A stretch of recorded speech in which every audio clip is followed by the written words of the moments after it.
Hello everyone, अपना question देखते हैं। आज का क्वेश्चन है which of the following statement is the true in the context of testing the hypothesis. Null और अल्टरनेटिव हाइपोथेसिस, दो टाइप की हाइपोथेसिस होती है। Both the alternative and null hypothesis can not be tested. It only the alternative hypothesis that can be tested. It only the null hypothesis that can be tested. Both the alternative hypothesis null hypothesis can be tested. तो आप सबको पता है कि दोनों test नहीं होती है। Both the alternative and null hypothesis can not be tested. तो फिर आप रिसर्च किस बात की कर रहे हो? तो दोनों चीज़ आप एलिमिनेट कर दोगे।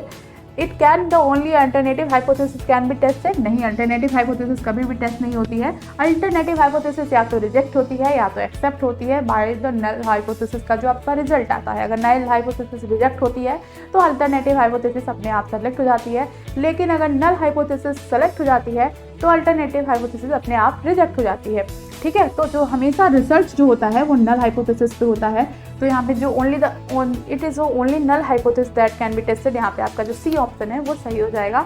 हमेशा रिसर्च ध्यान रखना नल हाइपोथेसिस पे होती है और नल हाइपोथेसिस का जो रिजल्ट होता है वो अल्टरनेटिव हाइपोथेसिस पे आपको देखने को मिलता है। ठीक है, ये क्वेश्चन आपको बहुत सारे एग्जाम्स में देखने को मिलेगा। बहुत सारे एग्जाम्स में ये क्वेश्चन आप ऑलरेडी बहुत बार पूछा जा चुका है, चाहे वो पीजीटी से पीएचडी से आपके पेपर में आता हो या आपका नेट और जेआरएफ के पेपर में आता हो। Thank you so much.